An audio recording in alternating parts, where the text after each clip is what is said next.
You are listening to the Savage FINcast Retro, Episode 20, Freak Force 7 and 8. Chicago. A criminal mastermind called Overlord held our city in his terrifying grip. Ordinary cops were losing the battle against Overlord's super freaks and mutants. Then, a miracle happened. When I found him, he had no memory of his past. I helped him find an identity and a life. Now we have a fighting chance. Now we have the Dragon.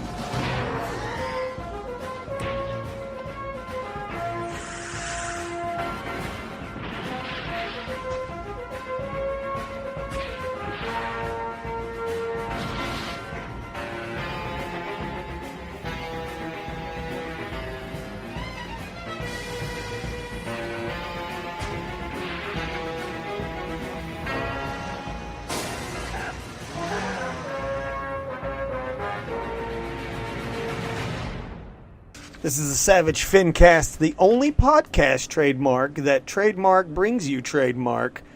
The trademark, classic trademark, Savage Dragon trademark, issues trademark. I'm Raven Perez trademark. I'm Jim Purcell trademark. I'm Craig Olson, registered. Ooh, you fucked it up. Let me just say that you're listening to a podcast dedicated to all things Eric Larson and Savage Dragon, but in particular, you're listening to a FINcast Retro, where we go back and look at old issues that we're not covering in real time. It's stuff that happened when you were young, guys. And we got a very freaky force couple of issues here for you. Number 7 and 8, Freak Force. Get Coming your in. freak on. It's going to get real damn freaky. Guys, let's just get it right into the meat and potatoes. Enter Killcat. I had not read this until this show.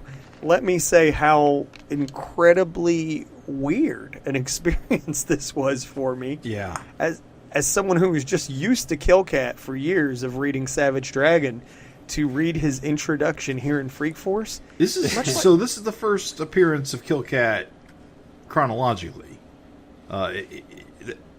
He hasn't been seen in Savage Dragon at all up to this point. Right. No, this is very first. So it is. So yeah. So I am right to think it was a bit bizarre as well, because again, I have also not read this, and so it's super weird to have Killcat without a Kid Avenger.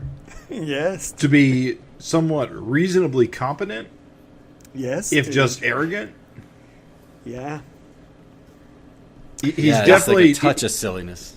Yeah, he's definitely not the clown he would become. Right. There's hints of it, but it's not full blown. Right. He's not a belieber. This seems like a kind of Killcat that when he jumps at a guy with an afro, the guy goes, "Oh my lord," because he's actually scared of Killcat, which is just weird. No, he probably was scared of Batman. I'd be scared of Batman. Yeah, The Dark Knight. There's a lot of Batman. The gossip is clearly the Riddler.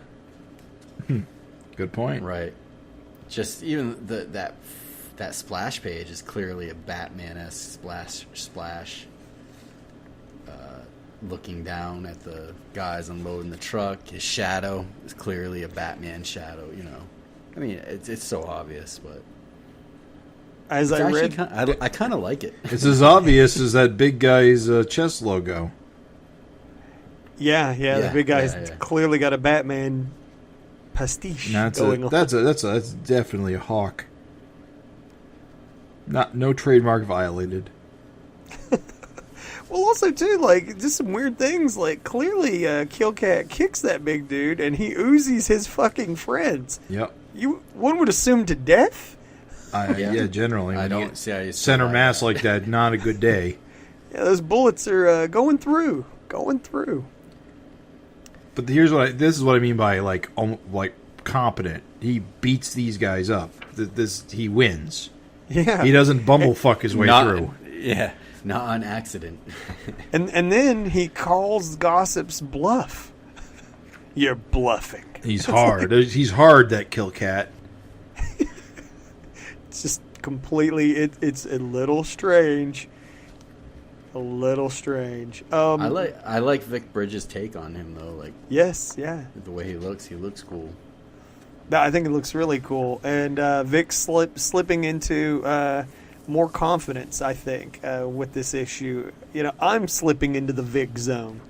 Because, I wasn't a fan, but, I think Vic's doing good things in this issue, dude. I think these zoom-ups of the "you're bluffing", I think, there's great body... the body language during the fight is not quite as stiff. Right. The Batman pose, the Batman splash is great. I mean, that's a great splash. Lots of good silhouette. Just good shit. I'm very surprised. So how do you guys feel about the Freak Force workout apparel line? Listen, Jim, thanks for bringing it up because I don't understand what a single F means. It's not a single F. See, it's got the little split. So in fact, there are two Fs. No, it's a single F. No, it's a single F. It's implied there are in fact two Fs because it's split. Nope. Yep. Nope. It's not. Look at the Fs on the windows. Yeah. That was a sheepish. Yep. Yeah. Listen, it makes no sense at all. It either means freak or it means force. But you just wear a fucking thing that just says freak. I'm struggling. I'm struggling with it. I'm glad you brought it up. I feel like Vic feels the need to do that in all his characters' clothes. It's funny. Feels the need to do the logo? Put a logo on everything, yeah. Or the image eye or something. How would you know they were on a super team if they weren't all matching? The funny thing is, if it was Eric, he would just leave him in costume all the time. Right. Vic does a thing where they're always which is kind of cool in a way, I guess. I can respect that, is that they're not always in costume. And a lot of times when they're not fighting, they're definitely out of costume. You do get the sense, because as I understand it, Vic had some hang-ups about drawing the sexier women. So he puts them in these baggy clothes that covers up everything. Yeah, that might be a good point. He was was he Jehovah's Witness? I think something? one of those, yeah. Mormon. He's one of those. He got out of comics, right? Or at least superhero comics, because he thought they were too racy, right? Right. Or at least that's the story. So I don't know if I'm reading too much into that, but it is interesting to me the way he dresses Dart and Rapture when they're in civilian clothes. Because it isn't how Eric does it. In our previous retro, not only did we have some very overt nipples, but a very sexy dress at dinner on date. So it's just a different way of doing it, I suppose. Yeah, I was going to say, it is funny, Craig, you mentioned that Eric doesn't generally take them out of their costumes, but I guess in those early Savage Dragons, we did get to see dinner dates and just street clothes. That's true, yeah. Yeah, I mean, that did happen, for sure, but not super often. This is good. I was going to say, I don't care if I ever see Hortus straight on like this ever again. My God, these lips.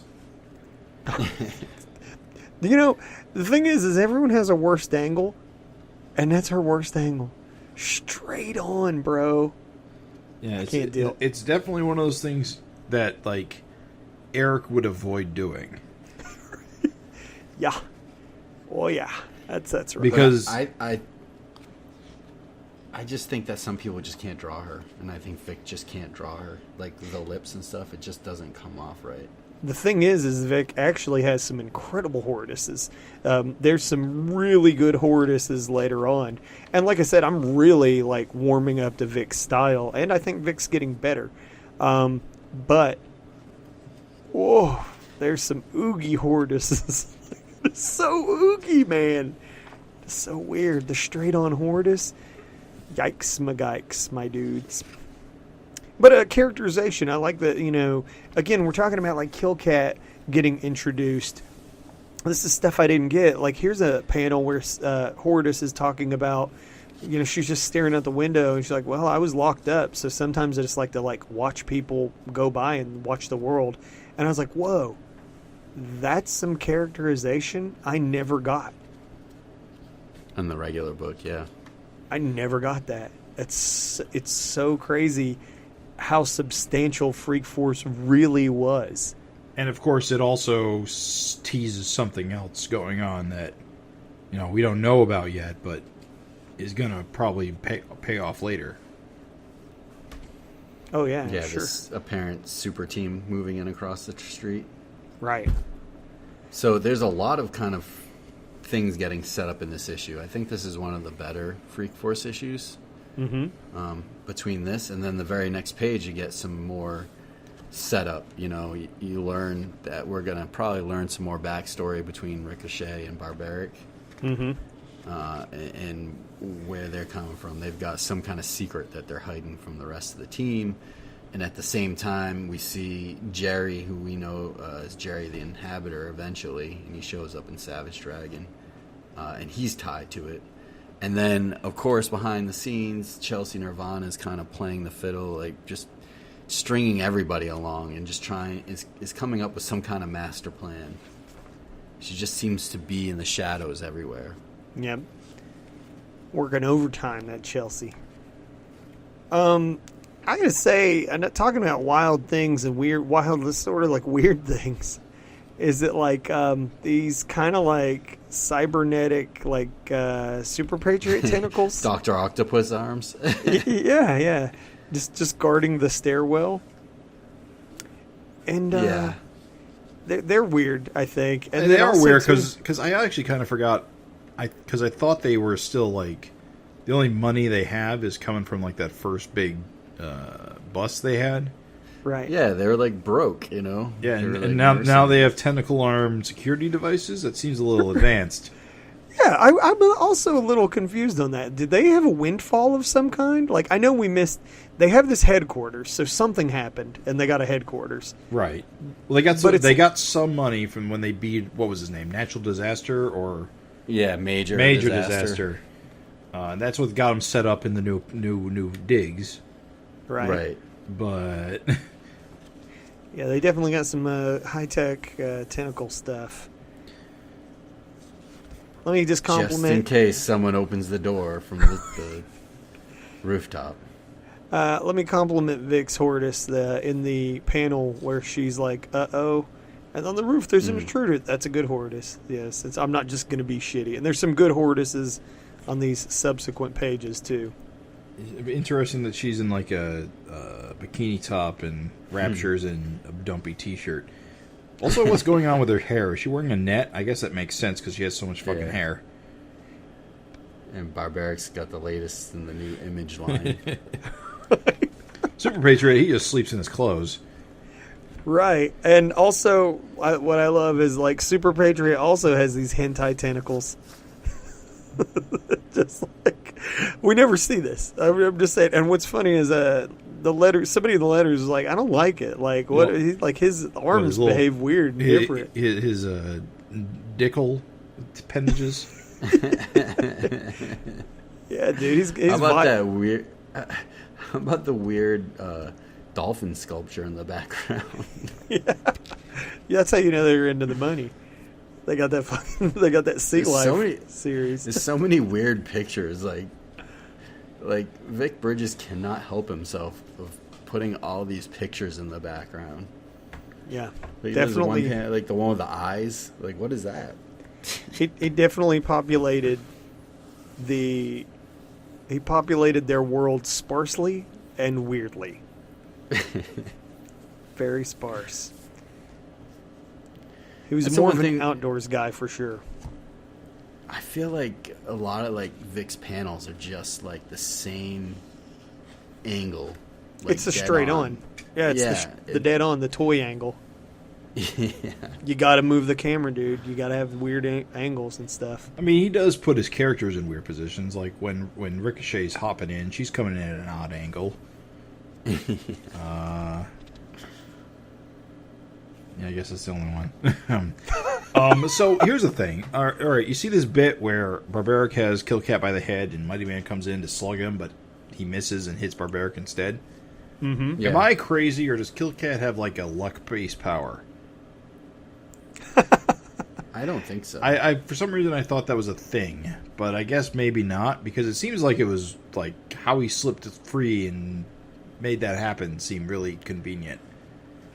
I guess maybe because Anne is still inexperienced, it's still kind of odd. It's odd in the way that some of this action is odd. Like, some of the action, again, you don't have the fight choreography that Eric has, where, like, you see, like, a guy wind up with his fucking right hand in one panel and then deliver a right punch in the next panel. Like, it's just sequential art. So, basically, like, you're getting weird. There's weird sequential art. If you want to flip back to when Killcat's breaking in, like, you see him jiggling with a key latch, and then the next thing he's like, what, falling through a wall? Like, it's down some stairs? It's very confusing what's going on there, right? And I think... Well, I think what happened was he got tripped up by the tentacles, and then he started falling down the stairs. Yeah. Because he's all wrapped up with the tentacles when he's falling. Just saying, though, there's some weird sequential art stuff going on here. There's just some weird stuff is all. Things Eric wouldn't have done, I think. Possibly. And Dart is also... actually, everybody's wearing Image Eye sleeperoos. Yeah. All matching? Weird. Yeah, they must have got a bulk deal. They're getting paid to advertise. Oh, we're such How about judgmental the scene where I'm going to continue it too. The panel where Super Patriot. So it's like after the whole confrontation with Killcat, they're all settled down and talking now. And like Super Patriot's like lifting some like 1930s like dumbbell. What are you building? Like the muscle in your robotic arms? No, he's working his upper back and shoulders. Answered in a letter, believe it or not. A letter writer criticized that and said, dude, his arms and his strength in his arms is set. Like, what's he exercising for? He's a moron. Eric said, well, he can still work out his like chest and abs and like back. So I mean, his he does have a super soldier torso though. So does he? Yeah, he has superpowers. Okay, well, Vic fucked up and Eric covered for him. Well, Eric's a liar. Still got to work on it, right? Yeah. Busted. Eric's a liar. Got it. Yeah, he was. If I remember correctly, he was experimented. He was a American soldier. Got experimented on by the Germans. They turned him into a super soldier. Then he kicked all their asses because they're dumbasses. Became Super Patriot, and then when he got his limbs chewed off, he got the cybernetics, but he was still a super soldier. Well, probably still needs to work out. Yeah, get that giant back definition. Yes. It is hilarious that it is a giant black circle weight, not a plate, just a giant cartoon weight. Yeah, not adjustable at all. That weight is one weight. I gotta say, Killcat in his civilian outfits could not look like more of a rapist. Oh my god, he's such a he lives in the 70s, I guess. Creepy. Yeah. And Eric had an answer for that. He said his hair needs to be that way to cover his cat ears. That makes sense. Wait, no. But I love his blue car. What is going on there? What? His blue car. You mean the taxi? Oh, is that a taxi? Oh, it does have a little taxi thing on top. Yeah, it's not his car. He's in Chicago. He flew in from Detroit. Yeah, it's true. Okay, yeah. It is a blue taxi. The taxi is pretty funny looking. Yeah, oh, it's funny. There's some wacky stuff going on. This dress Dart is wearing is weird too, just because of how normal it is. It's all weird. It's all weird. Yeah, it's weird. It's awkward. Like the finger under the nose. Like, I know what it is. I know people do that. It's just a weird thing to draw. Augie's going to be so mad at us. I know, dude. You dicks. I was praising the art. Super fan Augie DeBleek. I thought this was a good issue, too. But the art is kind of silly in some places. Also... I was just going to agree. I think that, Vic is doing good things. There's an improvement on body language, for sure. Let's appreciate, Barbaric leaning on that pommel horse. You know, and on that same page, Dart storming past. It's good body language, dude. Vic's getting more chops with every issue. He is. I love we're getting more characterization of Killcat, so he's turning more into the goofy guy. Like that airport interaction was pretty funny. Oh, yeah. Yeah, he's thick and he's stupid. No, like, that's a great thing is that, like, by the end of this issue even, I feel like Killcat, like, gets more dialed in. Yeah. I like the fact that, you know, Dart and Killcat used to fight crime in Detroit, and now she's in Chicago. Like, that was kind of cool. Cool little development. Oh, there was something else. Where was it? Well, did it come up in this issue? No, I think it's next issue. We'll talk about it then. Is Killcat wearing gloves because he has... Claws, yes. Claws? All right, that's what I thought. All right, just checking. And again, we see creepy Chelsea Nirvana. So, the way she's in shadow is really weird because it makes her look like she's wearing a black bodysuit and like she has a little bit of hair poking out. Yeah. I too thought that. I was like, ooh. I'm pretty sure she's not in a black bodysuit with a little hair poking out. I'm pretty sure she's just in shadow. Tangent-wise, I think Anne's roommate standing behind her as Anne is in the closet. Right. It makes her look like her roommate's like hung herself in the closet. Oh, yeah. I was just like, when I first looked at that, I was like, what the hell? She fucking kill herself? What's going on? That's awesome. It's the greatest. I was like, what? It's a tangent. That's all. It's a tangent. Fuck this life. I'm out of here. It's only one way out of this comic. Fuck you, Ann, and your Bob. No, Jim, I also thought Chelsea was in a bodysuit at first. You're going to see Vic is doing interesting things with shadows. Perhaps inspired by Savage Dragon number 10. He does more and more weird silhouette stuff in the next issue whenever we get to that one. We close out with the Covenant of the Sword dealing with this strange phenomenon that has burst from the capsule that dropped from space. And they're not... Yeah, so that was what? Last issue, right? Issue 6. We got that little epilogue with the capsule and the weird cybernetic ant, like whatever, scanned a real ant and became a robotic ant. So I guess that's what this is kind of alluding to. Well, I actually know because I've read it, but well, it's a slow build, and again, it's kind of like it is kind of cool, like you were saying, Craig, to have things slow build. Like, man, just slow builds all over the place on Freak Force. Yeah, I love the Covenant. I think they're like the aim of Savage Dragon, you know? Like, it's just kind of neat to have this Cobra-esque, AIM-esque super villain group. And they've got some kind of station out in the Amazon. Getting their ass, eye patch. getting their ass handed to them by robot ants. Yeah. Great Dave Johnson design with the little chainmail and the garb. I don't know. Yeah, the full body, like, tunic. Yeah. I like it. Yep. Agreed. Before we jump into the letters, how'd you guys feel about this issue overall? Honestly, not a lot happens. I mean, it's good character stuff. Killcat showing up and making Dart, get her out of her comfort zone. But otherwise, we just get a bunch of, setup for a bunch of stuff that's going to happen in the future. Yeah, I agree. But that's what I like. I mean, obviously, he's introducing a character that he's going to have around in the series for a while, so you got, that important setup. So you get that little action scene in the beginning. Wait, who? Killcat. But he's not going to be around. He just got sent back to Detroit. Well, he'll be around in the pages of Savage Dragon and just in general in the highbrow universe. So I guess I never really put two and two together and realized that this was his first appearance in the Dragonverse. He's going to be getting his own series soon too. Yeah, After this. Yeah.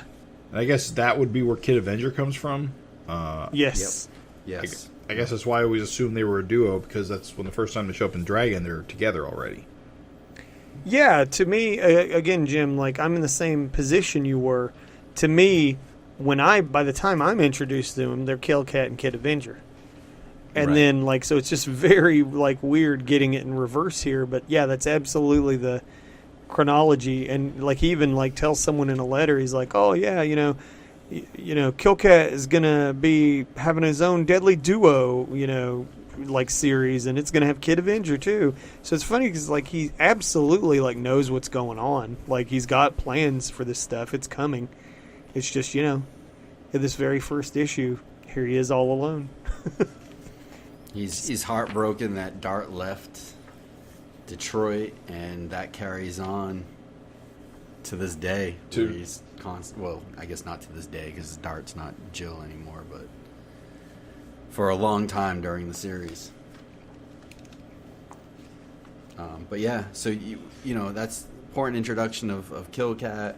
Like you said, Jim, there's a lot of setup. There's 2 or 3 different things going on.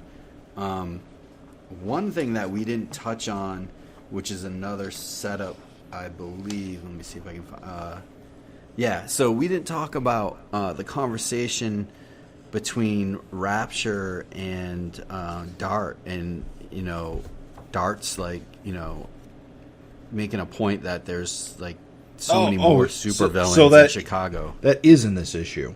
Yeah, I found that interesting. Like there was the whole Savage Dragon premise is that Chicago, for some reason, was overrun with super freaks, and the cops couldn't handle it.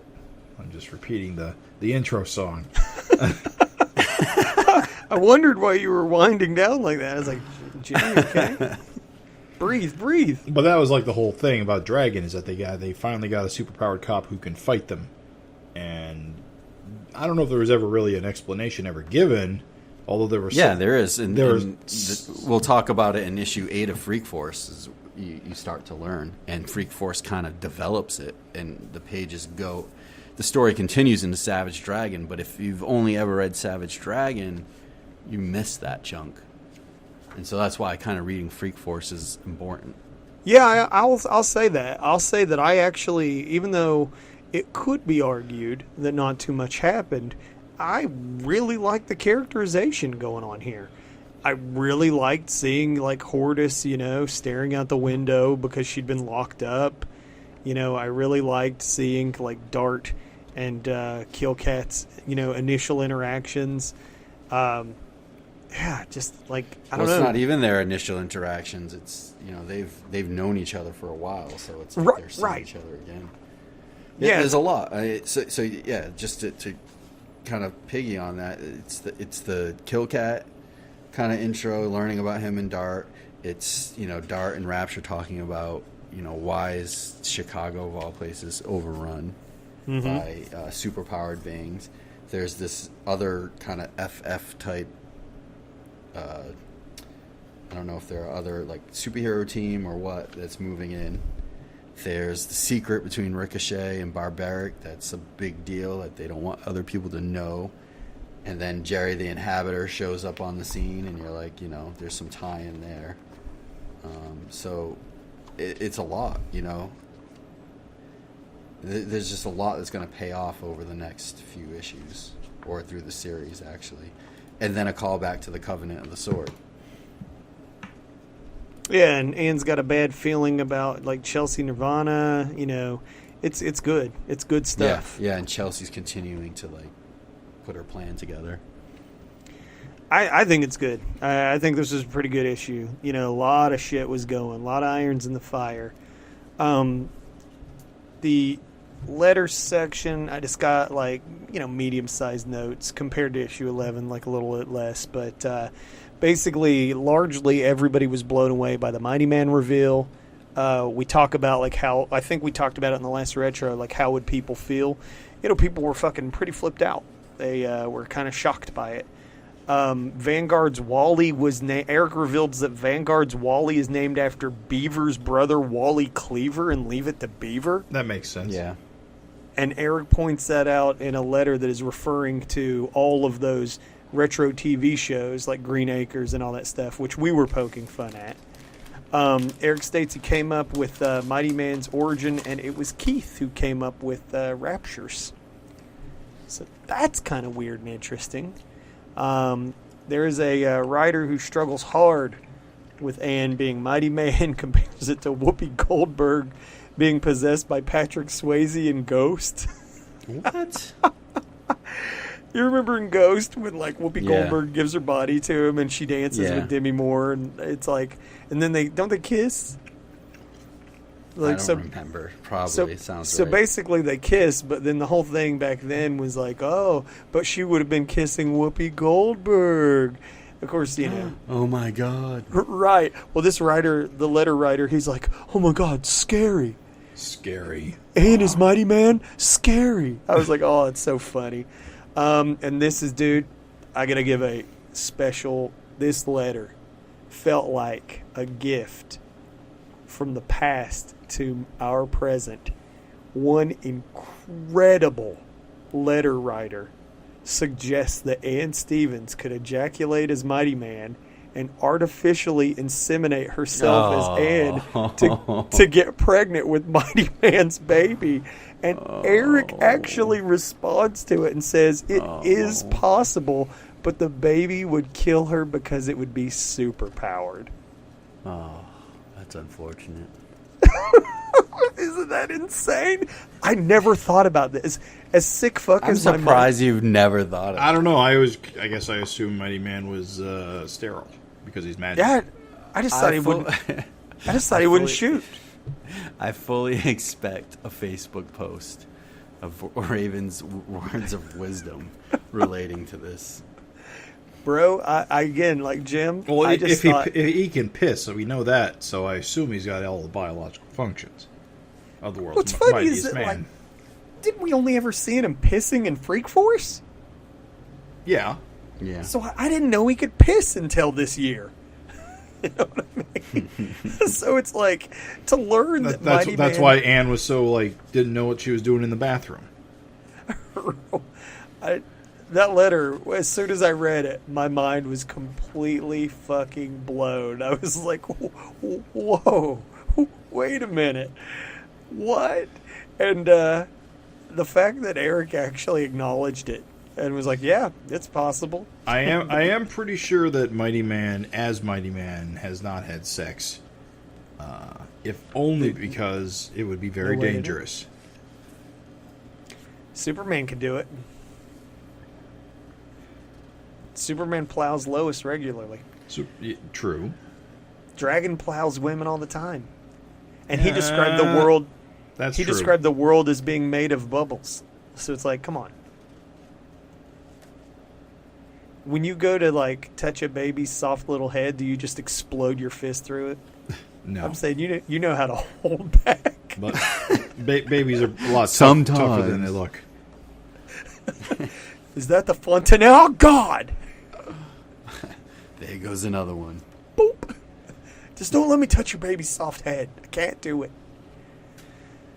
Yeah. You get some more character creating. More contests to character run creations. up. Apparently, J. Scott Campbell just created a whole new super team for Eric. Just cranked it out, I guess. You know what's so weird? Is that, like, we got this baby from Gen 13's own J. Scott Campbell. Why is it that these creative character drawings look so much worse than his Gen 13 work? What do you mean? Like, I'm just saying, like, if he did these in 92, Right. did he really change that much that fast? Probably. I mean, what is the status of Gen 13 at this point? I actually didn't even think the series had started yet. I thought it was Me either. I thought it was quite late in Wildstorm's existence. So this drawing is dated 92, but this comic is published in 94. So Gen 13... Remember, it was like... Wait. They first appeared in 1993 in Deathmate. Remember, it was marketed as Gen X, and they had to change it. Right, to Gen 13. So the series started in 94, which is actually earlier than I thought it did. I'm just saying, look how much he changed in like 2 years. Yeah. Well, I mean, does it look bad? I don't know. I can't tell. Still looks pretty damn good to me, though. It looks good. It looks good enough for 1992. It's wonky, is all I'm saying. Compared to Gen 13, I it's will. wonky. I will say, like all of these, like character drawings, the other ones, except for Captain Conservative, we'll get to him in a second, are all Yes. all very Cyberforce Extreme. Oh, yeah. Very. I like the Spore guy. He looks cool with his, I think he looks leech cool hands. too. Yeah, look at Got that those- hand. I think he could be like a modern character, dude. Like kind of like Jimbo. Like you said, Craig. He's got a timeless look compared to the rest of these guys. Especially that knob head there. I like the rope belt, knob head. Which is Knobhead. He's got a dick head, that's for sure. He's got his hood down. I like his rope belt. Oh, this is good, dude. I like him. Jim, Captain Conservative. It's War and Terror's prototype. It's a guy with a clan hood. Yeah, Like, it's very on the nose. very. As soon as I saw that, I was like, "Oh shit!"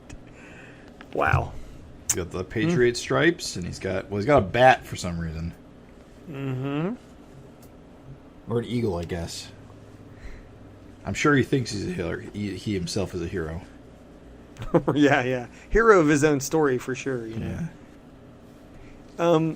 On the next page, we got a Bad Rock in just a T-shirt. The Image Eye apparel, fucking everywhere apparently. Get But, rocked. I like this. I like Bad Rock in plain clothes. Yep.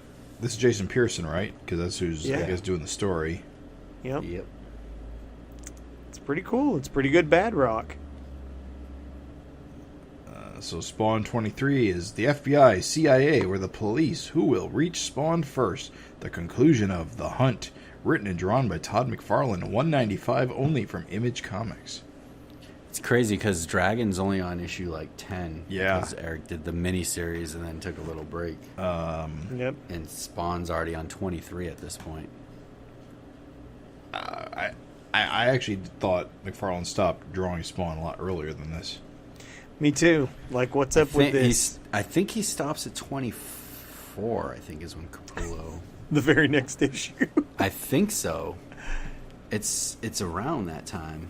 Because I stopped buying it. It's kind of like I bought like 1 or 2 Capullo issues, and it just wasn't.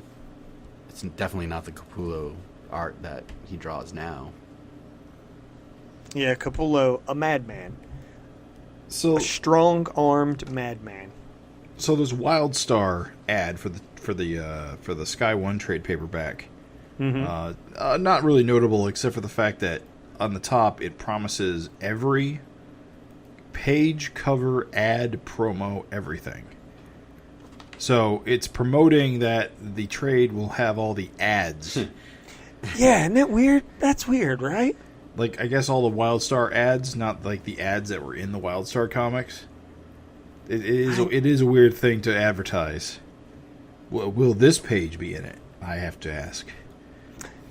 I think it's notable because of his pink nostrils, and I hate them. You hate those pink nostrils?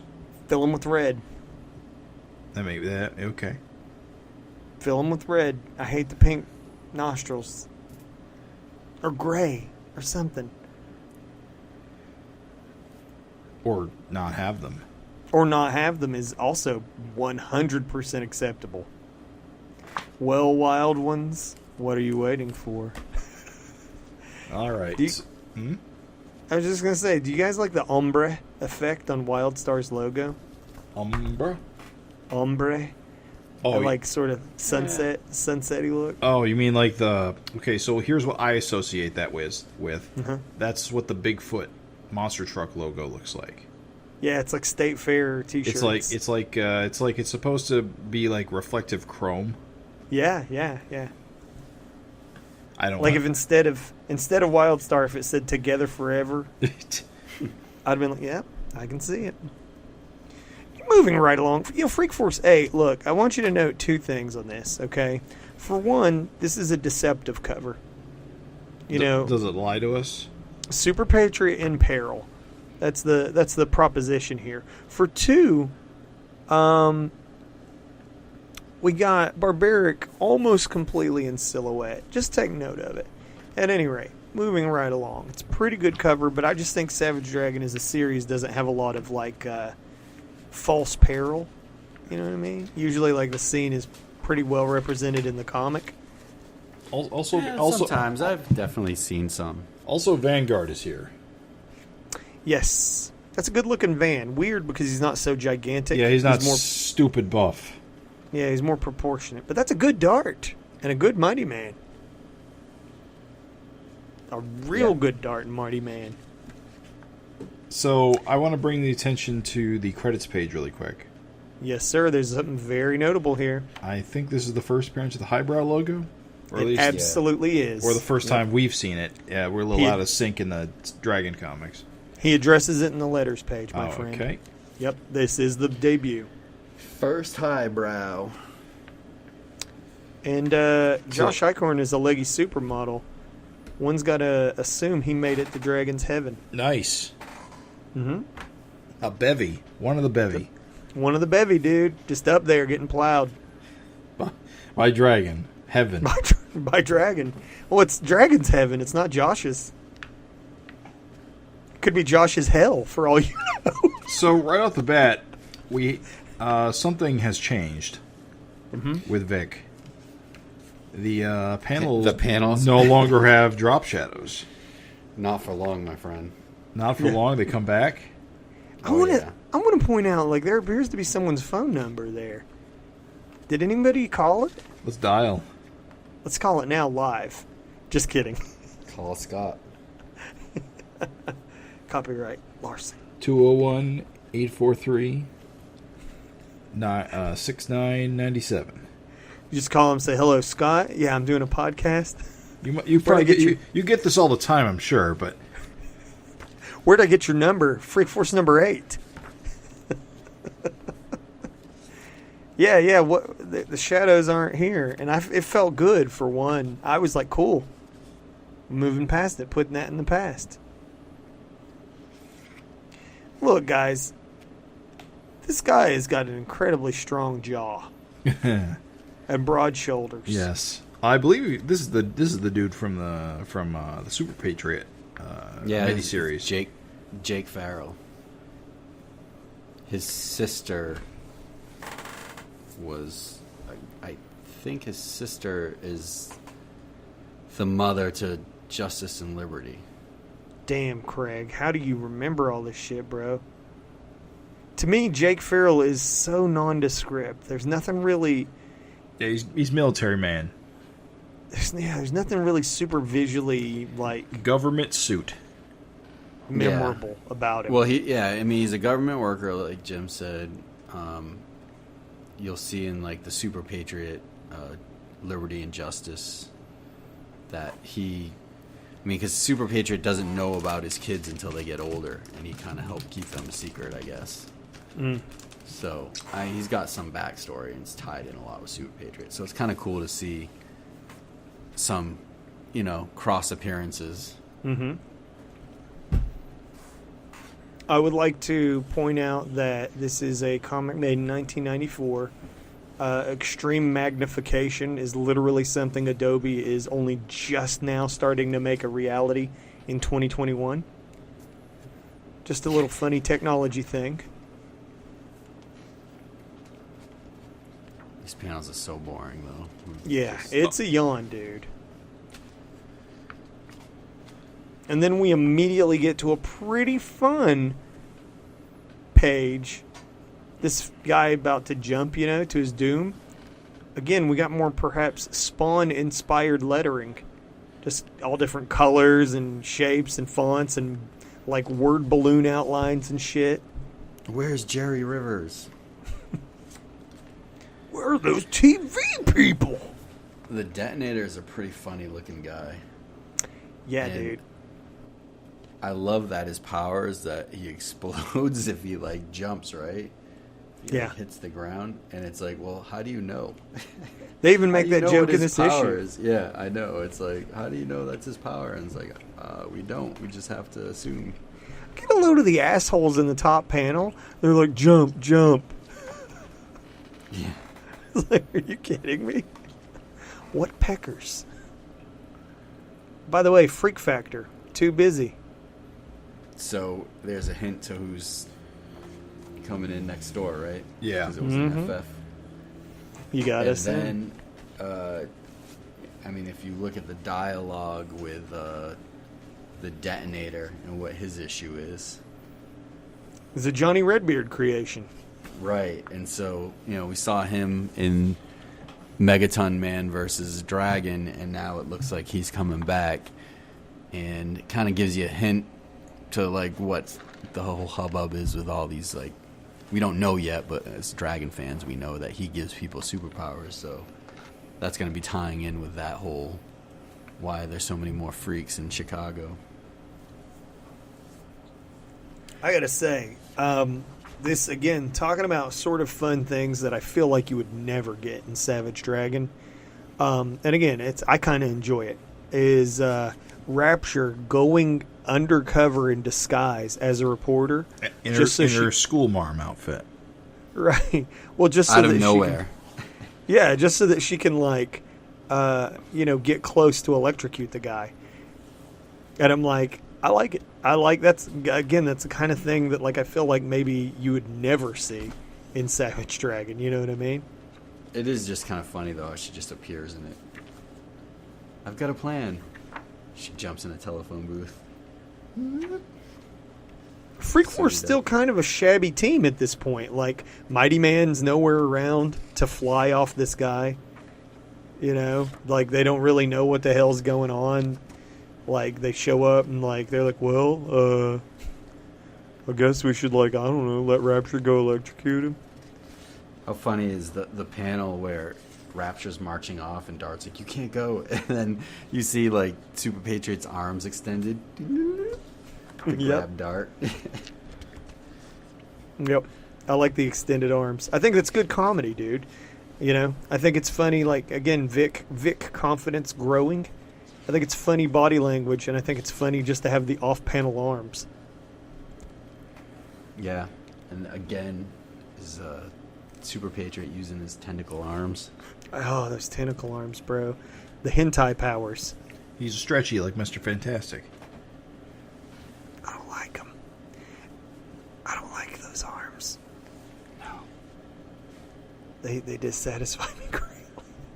What's funny is, the joke, jokes aside, it's absolutely makes sense that he'd have to have non-lethal ordnance, you know what I mean?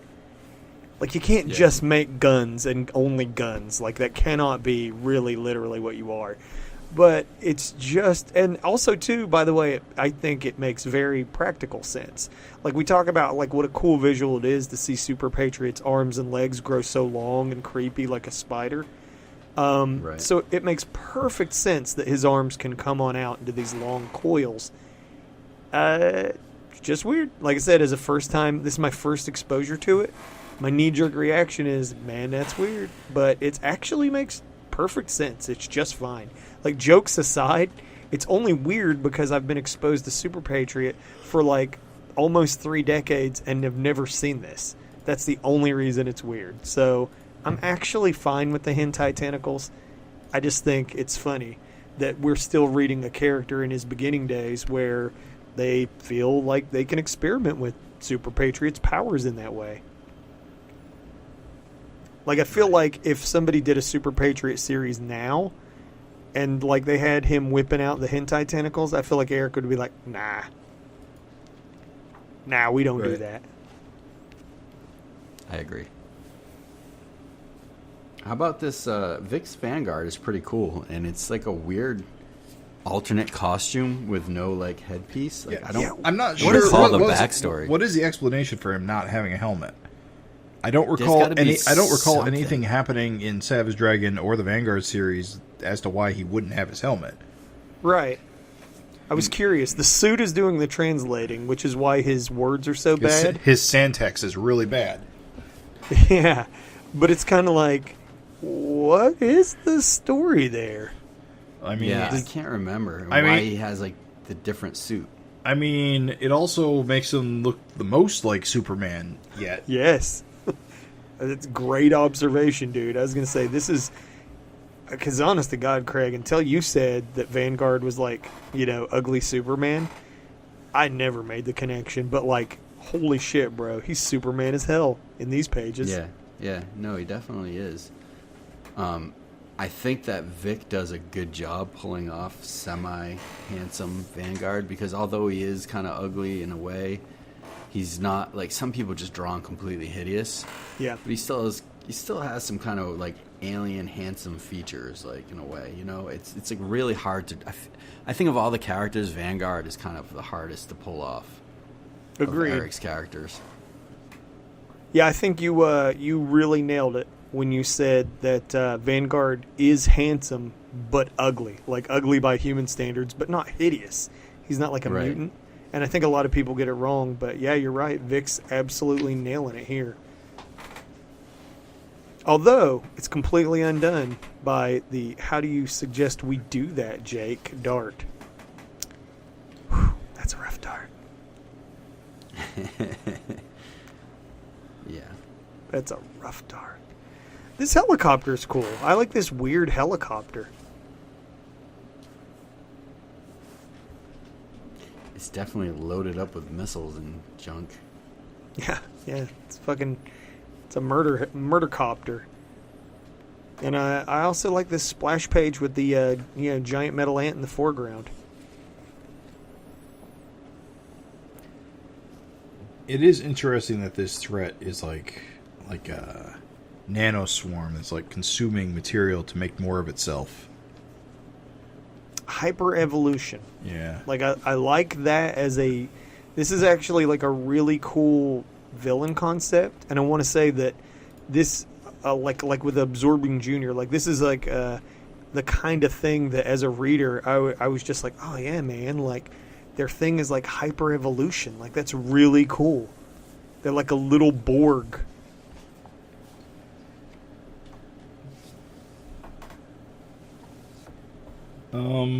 You guys are gonna have to do some heavy lifting here because I actually forgot to read the second half of this. Okay. Everything up to the pinup I forgot. Well, can we talk about the Ben Herrera pinup, which I think, at this time he was probably drawing the Star series, but it's a pretty awesome pinup. Yeah, Fuck yeah, it's got a dude. really good look. I really like this style a lot. It's got Except it's, for Horridus's head. yeah, she has got some serious horse face. Other than that, I really like just like the general angular look of everybody. Yeah.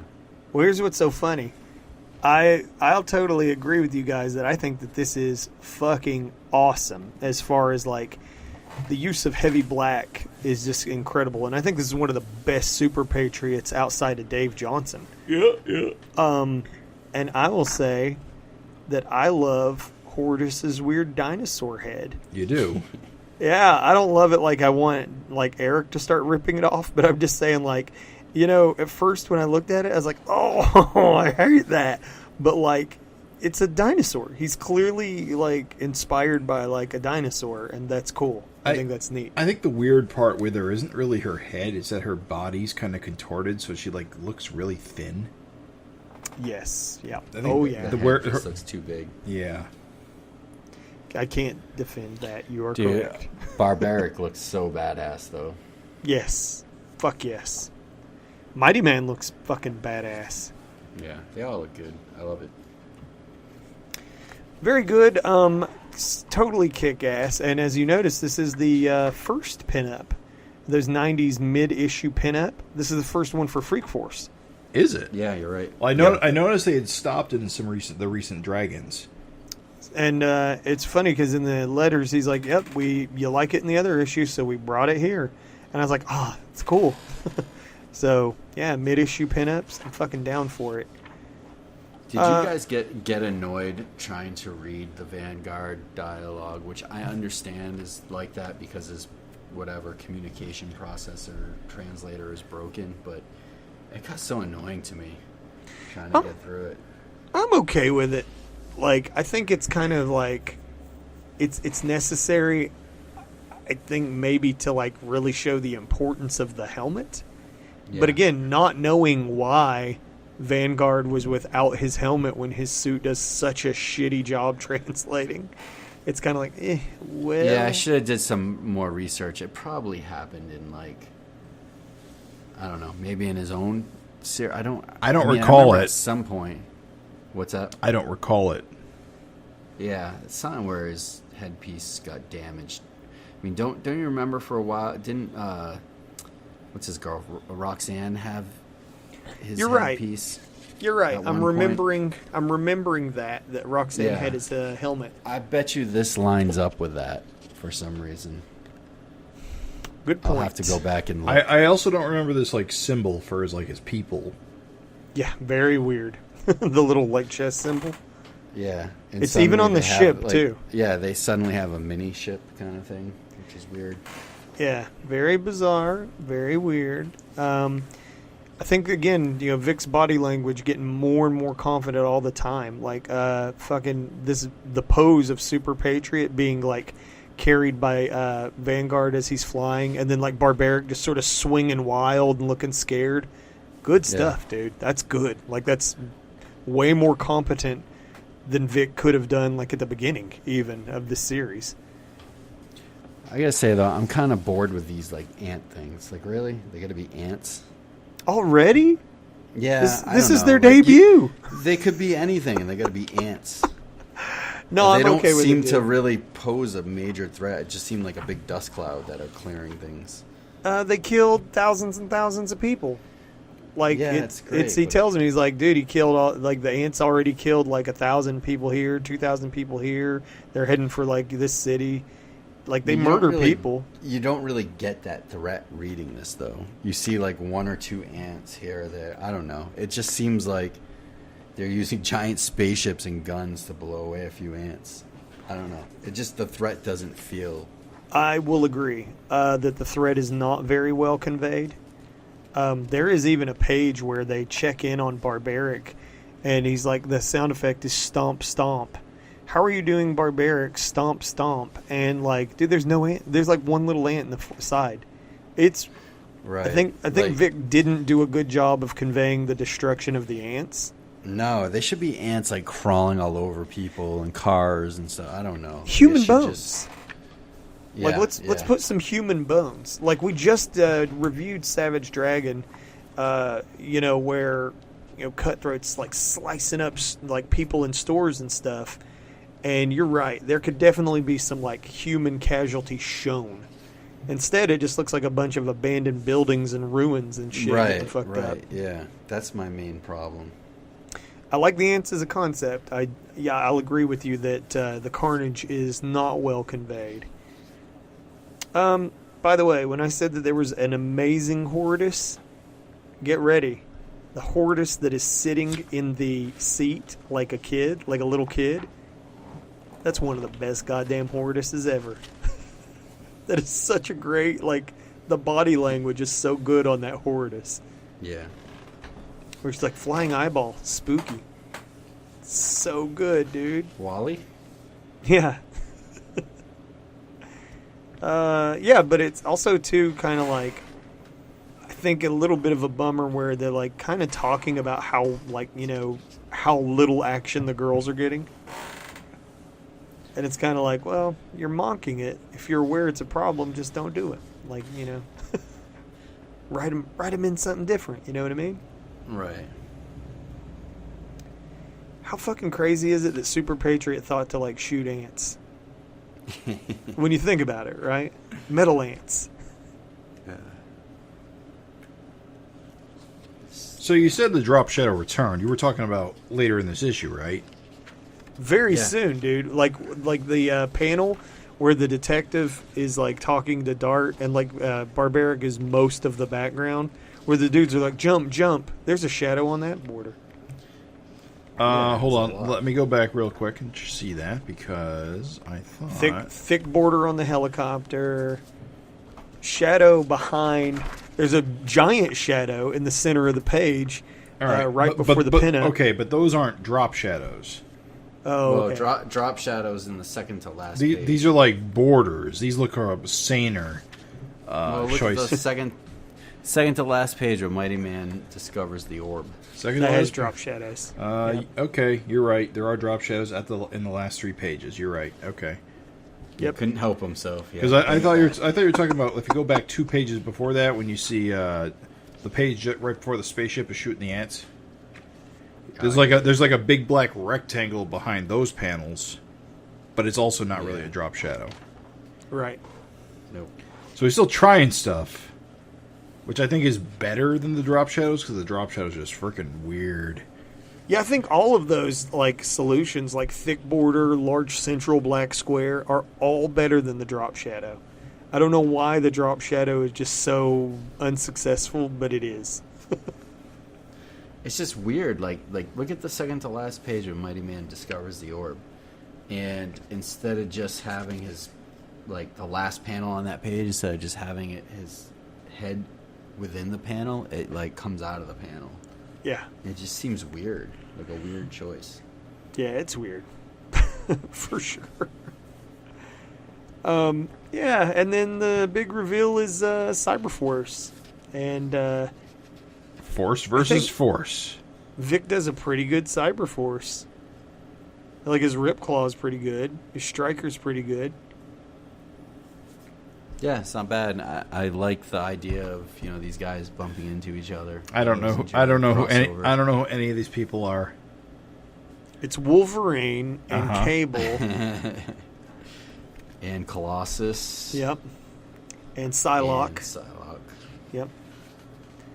But different. Their whole thing, Jim, is cybernetics. That's Right. why I understand. I know that part. They're the Project Reborn thing. Yeah. So they're just basically their whole genetic thing is they're augmented, and so that's it. So you got a force of freaks. Well, they're a force of cyber. And they're connected with the Covenant, who's connected with Super Patriot. So it fits contextually very well. Next issue, Cyberforce. It's gonna be bitchin'. I'm gonna hold you to that. Can you say bitchin' on TV? And Guys, more Savage Dragon Creator Contest runner-ups. Look at that dog punching that goddamn hole through Dragon. It's a very strong dog. Listen, understand that I saw that dog long ago when I was a child, and I learned yesterday that dog is not only got bloodlust, but he's strong like few dragon characters are. And look at Dragon, he's nonplussed. Oh well. I like the Black Bullet. Yeah, me too, actually. I'd agree. Except I'm aware of the bullets here. Doesn't matter. There can be more than one bullet guy in the world. He's got mom jeans, dude. Look at his high. He's got that high waist though. The bullet. Okay. He's got that weird lobster shell armor. I will say this though: the lobster shell armor makes sense if you're a human bullet, rather than it just being your head. Yeah, dude, because you're gonna shred the shit out of whatever you land on or fly past. You don't have to go straight through things. You can just wing it, ding it. It's pretty funny to think of it in terms of real life. If someone had those powers to wear a bullet mask or head like that, a elongated cone head thing. Yeah, this makes perfect sense. Perfect. I'm gonna look awesome. I'm gonna strike fear into villains. And you wouldn't. Everybody would think that you look like lipstick and just jokes all the time, dude. I hate this genie-looking fuck that is I eat dragon for breakfast. I hate his hair. As you should. I don't like it, dude. And he's also green. It just seems like that's a dumb choice. Dragon's green, so you're going to make your dude green? Terrible. Simply terrible. Do better next time. Can I ask, before I get into my letter notes, they're pretty quick.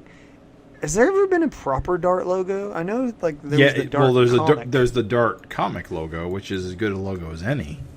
Yeah. Dart comic. And I feel like it showed up on Savage Dragon. Yeah. Cover. I think that was the only thing from that comic that was worth salvaging. I just feel like it's a shame. You're right. I think I like this fan logo better than the official Dart comic logo. I don't think the Dart comic logo is bad. I just don't think it's memorable. Well, they can't all be winners. Fair. So, notes on this letter. So, Eric states that the highbrow title was created to help readers who were calling Eric's titles the Larson verse, which he didn't like. He went with highbrow as parody of creators who were getting snotty and pretentious. And again, in my mind, for some reason, highbrow was a parody of Legend, but Eric confirmed in an interview he did with us that it fucking wasn't. So I don't know. That is bizarre, considering how similar they are. It is incredibly bizarre, dude. Eric mentions that he would like to do a Gen 13 team up. We never got it. Letter writer John Ellis suggests that Hortus's Legion of Superheroes name would be Pincushion Lass. And I must ask, James Purcell, star of the Legion of... What is it? The Super of Legion cast heroes? Legion of Substitute Podcasters. All right. Did you say the Super of Legion cast heroes? So I got to ask, so John Ellis has suggested something interesting. If we're going to call Hortus Pincushion Lass, I just have to ask, Jim, do you have Legion names for all of Freak Force? And if you would be so kind, could you share them with us, please? All right, so let's see what I can come up with. All right. Now this is going to assume that they're also teenagers. So, of course, the easy one is Mighty Boy. Oh, sure. Okay. All right. Super Patriot is much trickier. I'm going to go with Gun Guy. Oh, that's a Legion. That's Legion level. Sure. I'm going to go with Dart. Well, Dart's another kind of easy one. You'd call her Dart Lass. Okay. Yeah. Sure. I mean, Barbaric. Possibly Barbarian Kid or Barbarian Lad. Kid Barbarian. Yeah. Ricochet, probably. I mean, there's already a Bouncing Boy, so I can't really just call her Bouncing Girl. Why not? Maybe Ricochet Lass. Of course, that one's also easy. Now, Rapture, there's a whole bunch of Lightning Lads and Lightning Lasses, so she's even easier. Well, actually, she's even harder because her power's already taken. See, in the Legion, Lightning Ho. In the Legion of Superheroes, the rule is you can only have one person on the team with this. You can't have two people on the team with the same superpowers. Sure.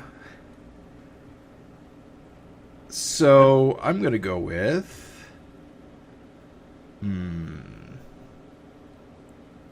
I can't come up with a good one for her. Darn it. Lightning Ho. Yeah, I'm not crass like that. The Legion doesn't accept crassness. They're good boys and girls. What about Prostitution Gal? Okay, you can have that one. All right. Lady of the Electric Knight. Electrocutie. Nah, it's too clever for Legion. Well, not early Legion. Yes, It's got to be right on the nose. Yeah. Generally it's boy, girl, lass, lad, kid, and there's one princess. Queen Rapture. That might work. Queen Rapture? No. Rapture Queen. Rapture Lass. Zap Girl. That's it. Zap Girl's pretty good. Found it. Zap Girl is very Legion. All right. Very nice. Very nice. You earn your team ring today, Mr. Purcell. That's how it works, right? They get the ring? Yes. Yes, that is how it works. Just checking. You get your flight ring. Get your flight ring. Moving back to the notes, there is a letter writer, Bob Krell, who states he was born in 1926. He remembers when Superman and Captain Marvel first hit the stands, but he now prefers Mighty Man. I did the math for you, dear listener. Bob was 68 when this issue hit. He'd be 95 today if he's still out there. Nice. Bob, if you're out there, let us know. A writer asks if he can be Hortus's boyfriend. Eric warns, says sure, but safe sex is not possible with her. It's fucking just letter page wackiness. And then Eric mentions in reply, some toys are coming from Todd Toys, but not the whole team. Surely this must be a reference in 1994 to 1996's Super Patriot. Didn't Barbaric get a figure too, or was that just a joke? Barbaric got a Playmates figure. Ah. So this was a Todd toy, and that was just Super Patriot. Oh, there was a McFarlane. There was a McFarlane Super Patriot. Yeah, apparently before that. There's before that Ninja Turtle line. Yeah. Huh. 96. Yep. Google it. There was a Google couple it. of different Image characters, I think, in that line, like a Youngblood, like a Die Hard or something. Let me just say, I'm going to use this moment in time when there's probably no... That's my last note. Let me just say in this moment in time, there is probably no better time to say this. Huge missed opportunity by Todd McFarlane to not constantly crank out all kinds of Image toys. Are you kidding me? Like, what the fuck? Why isn't there, like, McFarlane toys of everything Image? Seems like such a direct, doesn't it? Like, through line? Probably could make more money making in more Spawn variants. Sure, but you do what he did in the past, which is to say you make a Spawn line and then you just throw in a Super Patriot or something. I always thought that was... Well, he did he did Wetworks, a whole line of Wetworks characters. I think he did Youngblood characters. Just feels like there could have been a lot more done. Yeah. A lot more done, dude. Yeah. That's my notes, my bros. That's my notes. And Bad Rock And Company. Company. Who's that in the middle? It's Looking like he doesn't belong in this company. Mighty Boy. I will say this. This is a Todd Knock cover, and Todd Knock rules. Put Todd Knock in context for me. I don't know him. All right, so Todd Knock drew a lot of Extreme books back in the day, but he eventually graduated to drawing Young Justice at DC at some point. Then later on, he would create his own super team book called Wild Guard at Image. And if none of these are ringing bells, I can't help you, but he is one of my favorite artists of all time. Didn't he do Guardians of the Globe? Yes. Guarding Yes. the Globe or whatever. No, he did Invincible Universe. Okay. There you go. All right. Cool. Unless His Wild Guard was kind of like a Youngblood. It was like America. it talent was show America's for Got Talent superheroes. with superheroes. It was Yeah. actually kind of ahead of its time because no one else had done that quite yet. Let me just verify something. Todd Knock. And didn't he do the Obama cover? Yes, for Todd that Knock. Spider-Man Todd Knock after? did Invincible Universe. Obama cover for what? Amazing Spider-Man after Eric famously did his Obama cover. Oh, for he Savage might have. Dragon. I don't know. I never looked too close at that one. But He's a good art. He's good. he's pretty early here, but I like the way he draws. He's got a very animated style to what he does. It's very, very cartoon-ish. There's a I feel cosplay. like it's a cross between Otley and J. Scott Campbell, somewhere in the middle for me. I googled Todd Knock art because I wanted to see what you guys are talking about, and he's really good, but that's not the story here. Todd Knock, the very first thing when you Google him is him dressed as fucking Peter Parker. Oh yeah, from yeah. Into the Spider-Verse. The joke is when that movie came out, Todd Knock looks just like Peter B. Parker. He does, dude. And so he started cosplaying as Peter B. Parker at conventions because of it. It's good. It's really good. It's hilarious. Yep, good shit. Kick-ass artist, yeah, really good. Well, I think that brings us to the end of this epic adventure. Yeah. I just want to say I'm warming up to Freak Force a lot. When we started, I was kind of like, bleh. And like Vic still has his weird moments, but like that doesn't matter. I think he's getting stronger with every issue. I think that they're doing more with each issue, laying down plot threads, and I think the threats are getting more serious and more interesting. Yeah, robot ants, I get it. They weren't really like handled visually maybe as kick-ass as they could, but conceptually, I think they're very awesome. So, yeah, man, I'm feeling that same feeling when I just sort of like swung full like tilt into Ninja Turtles. And I was like, okay, this is fucking great. And I love that I'm getting to read it. Like, I'm really starting to feel Freak Force like stronger and stronger with every issue. So, yeah, I liked it. I think it was kick-ass. Cool. So, as always, you can find us on iTunes, Google Play, Anchor FM, Spotify, and YouTube. And if you got any questions or comments or suggestions, you can send them to savagefincast@gmail.com. And I think that's about it. What else you got?